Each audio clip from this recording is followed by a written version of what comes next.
at-large number 9. My guest will be Mircea Geoana, Deputy Secretary General of NATO, number 2 of NATO. Straight now, his TV portrait. He's one of those able to build a solid career in the very heart of his country's politics before going on to play a role in the international scene. Son of a general, Mircea Geoana was born in 1958 in Bucharest. He graduated from the Polytechnic Institute of Bucharest when he was 25, then studied at the Faculty of Law at the age of 30. A member of the Romanian Social Democratic Party, he decided to start a political diplomatic career. In 1996, when he was only 37 years old, he became his country's ambassador to the United States. Based in Washington, he supported the new Romanian president, Constantinescu, who brought him back to Romania and appointed him Minister of Foreign Affairs in 2000. He signed the 2004 Treaty of Rome, better known as the Constitution for Europe, as the representative of a candidate country to join the European Union. He left his position after the election of President Băsescu in 2004. In 2005, he became the head of the Social Democratic Party, a stepping stone towards even greater ambitions. He was also a senator, and he even became president of the Senate in 2008 at the age of 50. In November 2009, he was presidential candidate against Băsescu and lost in the second round. He remained senator until he was appointed Deputy Secretary General of NATO in 2019. Mircea Geoana is Cristian Malard's guest tonight. Welcome back, Mr. Deputy Secretary General. We go straight back to our questions right now, our Q&A. My first question will be the following one. The traumatic syndrome inherited from the Trump's 4 years is behind. What are your concrete expectations today with the Biden administration? We received exceptionally encouraging messages and explicit commitments from the new administration when it comes to NATO. You've seen President Biden, Secretary Blinken, speaking about the interest of the new administration in the US to revitalize the alliances, mentioning NATO many, many times. And actually, when we had Secretary Blinken in person in Brussels last week for the foreign ministers meeting in NATO, he was also exceptionally explicit and committed to this alliance. Let me also say something, because I've been in politics myself, that also NATO enjoys in America a very strong bipartisan support. We are very encouraged by the new administration's messages of energy, dynamism and usefulness of NATO, and we are ready to engage at the NATO summit with President Biden in person in Brussels in the next few weeks and months. We do know that Russia and Vladimir Putin are not friends of NATO, but would you share the purposes held by US President Joe Biden calling Vladimir Putin a killer? Russia is unfortunately choosing a very repressive attitude at home against its political opponents, in suppressing rights and freedoms. So repressive at home and also aggressive abroad. So this is a very bad combination that NATO, being a defensive organization, we are a defensive alliance, we have to take measures to make sure that the deterrence and defense of the 1 billion citizens living in NATO countries is protected. I personally made a number of propositions to the Russian side to convene again the NATO-Russia Council. They declined every single time. But we have to also to be honest. What they've done by the occupation, illegal occupation of Crimea, the hyper-militarization of Crimea as a power projection platform for Russian interest in Northern Africa, in the Middle East, the upgrade of their high-end military capabilities are things of concern to us. Again, in a defensive way, we are boosting our deterrence and defense and hope that Russia will understand that constructive dialogue with NATO, with the European Union, with the Western nations is something that is also serving their interest. But like Joe Biden, would you qualify Vladimir Putin as a killer?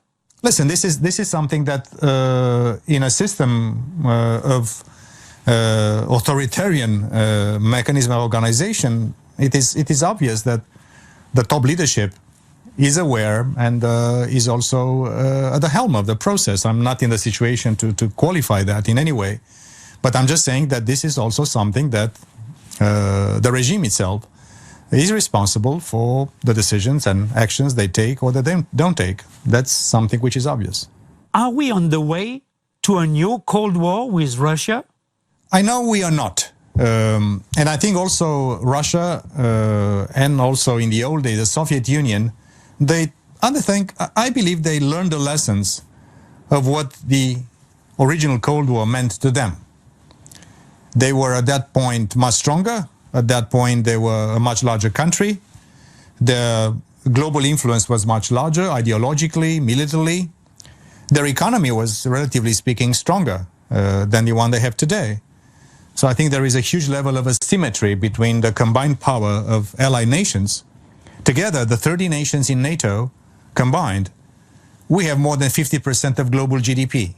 Russia has a GDP close to the one of Spain. We are, in terms of technology, in terms of innovation, in terms of vitality of our economies, the GDP per capita for our citizens, there's no match. So I think a Cold War is something we do not want to repeat. This is not something that NATO encourages, just the opposite. Mr. Deputy Secretary General, do you consider that the world geopolitical balance today is threatened by Russia and China? You know, the rise of China is one of the most important shifts in global politics in centuries, not only decades.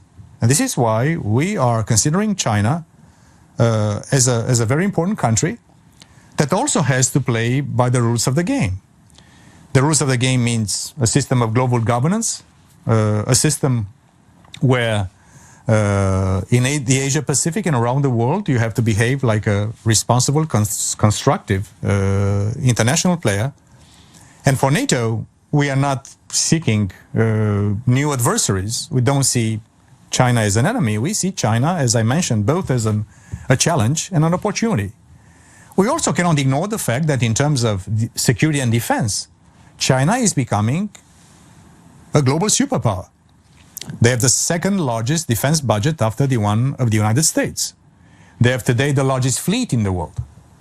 They are investing massively into high-end military and security capabilities. They're also becoming, in terms of security use of new technologies, also a formidable player. So in order to keep our security, our technological edge, and if you want, our military supremacy, we have to take into account the rise of China. Again, as I mentioned earlier, we also want to engage China constructively on climate change. We have things to do together. On fighting future pandemics, God forbid, we have to do it much better together. When it comes to common goods at the global level, and we have to make sure that the competition, which will be stiff, which will be intense, is done in a predictable and credible way on both sides. And also, is not NATO going towards China, even if we enjoy very strong partnerships with our Asia-Pacific partners in Japan, in the Republic of Korea, in New Zealand, or of course Australia. But China is coming closer to our geographies. We are seeing Chinese military bases in Africa getting closer to the shores of the Euro-Atlantic area. So yeah, that's one of the most important challenges for global stability. And we do hope that China will understand that with a renewed status worldwide, also there comes responsibility and the obligation to concur to a predictable system of world order and respect for multilateral institutions and the norms of international coexistence. Mr. Deputy Secretary General, we have a break now, and we will be back in a few minutes on I24 News.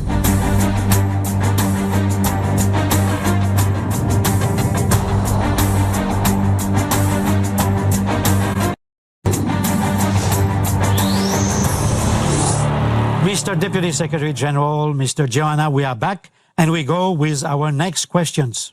The NATO 2030 project is criticized by some European military circles which fear a US domination over European sovereignties. In that context, how can NATO strengthen the European Union facing China and Russia? I think the summit will sanction these proposals, and I'm convinced that we'll be moving towards the 2022 summit, also with the ambition to revise the strategic concept of NATO. I've seen you interviewing Madeleine Albright. She was the one in 2010 that was part of the previous strategic concept of NATO. The world has changed in between, so we need a new strategic concept here. But I do believe that, by and large, we are together sharing the same values. We know that European security cannot be done by EU members alone. There are 21 members of NATO that are also EU members. But if I'm looking to the numbers, I see today that 90% of the EU population is living in NATO countries as well, 90%, 90%. I'm seeing that 34 of the GDP of NATO is done by EU countries after the departure of the UK.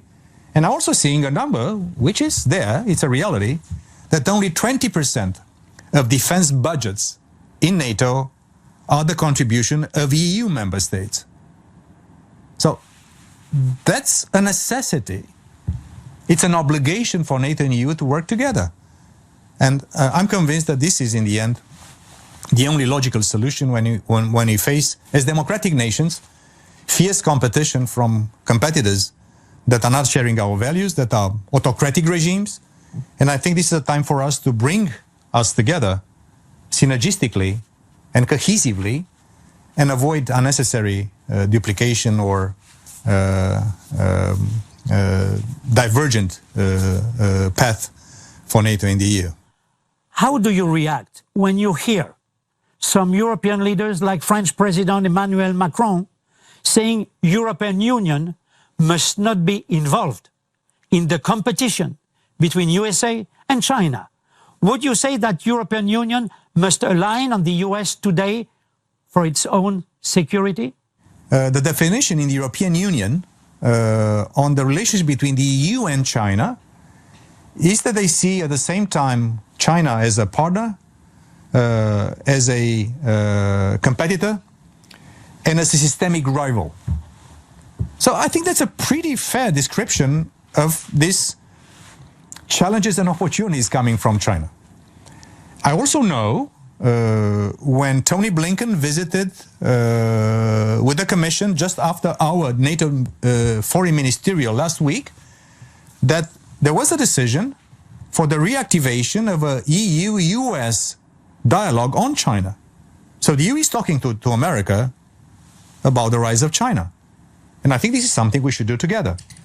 Mr. Geoana, would you say Iran is the other main threat with a nuclear arm in its hands pretty soon, likely?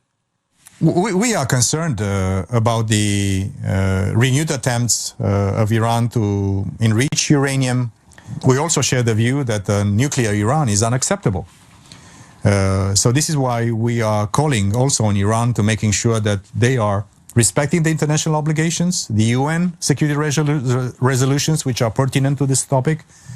And we'll see if the discussions about resuming in some form the resumption of a dialogue between Iran and the Western powers will lead to something more constructive. But for the time being, we are concerned about the attitudes coming out of Tehran. How does NATO perceive the military and economic pact of 25 years that Iran and China signed recently? Is it a kind of declaration of war to the West? No matter what kind of arrangements Iran might have with Russia or China on a few things, that peace and security can be reached if they will be engaging constructively also with the political West. And we are convinced that this kind of common front coming from US, from its European allies, regional allies that we have in the region, would also be a strong pressure on Iran to basically not go in the direction of confrontation at regional and international level. Mr. Deputy Secretary General, is there, according to you, a risk that two blocs may face each other? On the one hand, USA, NATO, European Union, Israel. On the other hand, Russia, Iran, China, and North Korea. Listen, we are not seeing, a risk of blocs confronting, like the Cold War period. We're also seeing, of course, geopolitical shifts that sometimes also regional powers are tempted to play. But what we are really very interested in is to making sure that when it comes to the democratic societies we all represent in the political West, and here I include also not the geographical West, but also the political West, our strong democratic partners in the Asia Pacific, the countries that are cherishing freedom and democracy like we all do, that will make sure that we stay together, united, not in a logic of confrontation, not in a logic of blocks, but in a logic of making sure we defend and protect our values, our economic primacy, and our technological superiority. This is something that is in the DNA of NATO. If Israel, which is not a member of NATO, was attacked by Iran, what would NATO do? Would NATO intervene militarily? Listen, the Washington Treaty is very explicit. Article 5, which is the sacrosanct commitment, solemn commitment by allies to defend each other against any attack, a sort of a musketeer, if you want, solemn pact, is not applicable to nations that are not members of NATO. Israel is a very important partner of NATO, also in the Mediterranean dialogue format. It's a very important country. It's a major democratic player, also a military and technological superpower in many, many respects. But Article 5 is something that is referring to the allied per se. Let's come back to Turkey. Can NATO trust Turkish President Erdogan, who has one foot in the organization and one foot in Vladimir Putin's backyard? Is this situation acceptable? Must Erdogan be fired from NATO? Turkey is a very important ally. Is a country which has the second largest military in the alliance. Is a country that has a geography that is exceptionally important and complex at the same time. So Turkey is a very valuable ally, and this is something that we want to protect and to continue to harness. Of course, there are situations, and this is not the only situation, when we see that on decisions that allies are making, we are not seeing eye to eye. The decision of Turkey to acquire S-400 defense system from Russia, this is something we believe is not the right decision, and we are telling this explicitly to our Turkish allies. We are trying to make sure that sometimes when there are regional tensions, like the recent ones we've seen between two very important allies, Greece and Turkey, that NATO plays a role, and the Secretary General has proposed this military deconfliction mechanism between Greece and Turkey that works very well. Don't you think that the US and NATO troops' withdrawal from Afghanistan on May the 1st, which is soon, would pave the way for an Islamic Republic with the Taliban and other terrorist organizations like Islamic State and Al-Qaeda? And this could be definitely a springboard against Western strategic interest in the region. We are there together as we speak. And we'll be there until we'll be reaching a common decision about when, and more importantly, how to eventually leave Afghanistan. It's not indifferent to us, the future of Afghanistan. We invested so much in this country, and we want to make sure that, number one, we strongly support the political dialogue between the Afghan parties, the inter-Afghan negotiations. We have all the options on the table as we speak. But I think encouraging the two sides to reach a decision, in the end, it's their country. They have to find the right balance between the two sides. We are also encouraged to give you also a sense of what other players, we mentioned Russia, special envoys on Afghanistan, including the Russian one, they met in Moscow, and it was a very positive joint statement coming out of the Moscow discussion on this one. So we also call on the regional players and other international players to concur to a stable and internationally anchored Afghanistan after the talks will hopefully lead to a positive conclusion. There's something that nobody has the interest, nor the Afghan people, nor the Taliban, nor the regional players, nor anybody in the world, that Afghanistan comes again a harbor for international terrorism. And I think this is the very heart of the negotiations which are taking place. And I have to say that I know that with difficulty we'll find a way out. As we said in NATO, in together, deciding together on what's the way forward, and when the time would come, living together in an orderly and responsible way. This is important not only for NATO, this is important for stability in a much broader space than the area of interest of our alliance. Finally, aren't you afraid that the only thing that the Taliban are interested in is the instauration of an Islamic Republic all over Afghanistan? Listen, there are multiple sides in Afghanistan that need to reach an inter-Afghan solution. It's not even only the government and the Taliban, there are other players, there are ethnic groups, there are multiple, it's a mosaic of interest over there. So I know that nobody can really be in the situation to impose on all the others their own solution. They have to negotiate, they have to compromise. And what's the outcome of a national conversation amongst all the factions of the Afghan nation? This will be the outcome that I think all of us need to be supporting, with a very clear condition that they will not become again a harbor for international terrorism. An international community will have to continue to engage, even after NATO would eventually leave, at the moment and under conditions that we'll decide together, that will continue to support Afghanistan. They will be needing for support. I'm very happy that our Finnish partners from Finland, they were successful in bringing a UN donor conference last year in Geneva. In difficult pandemic conditions, I'm seeing many nations willing to continue to invest into a predictable future for Afghanistan.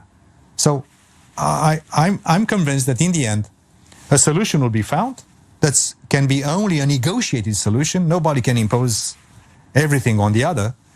But let's also stay engaged. And it's also, as I mentioned, the interest of NATO, of the US, and of our partners around the world to making sure that Afghanistan will find a path that will be predictable, and they'll be part of the international community for a long period to come. Mircea, Geoana, Mr. Deputy Secretary General of NATO, many thanks for having taken time to answer our numerous questions tonight on Malard at Large on I24 News. We do know how busy you are inside NATO, especially at this time of the year where so many things happen around us. Thank you so very much. À très bientôt alors. Many thanks again, and I'll tell our TV viewers, see you soon on I24 News at Malard at Large. Take care. See you.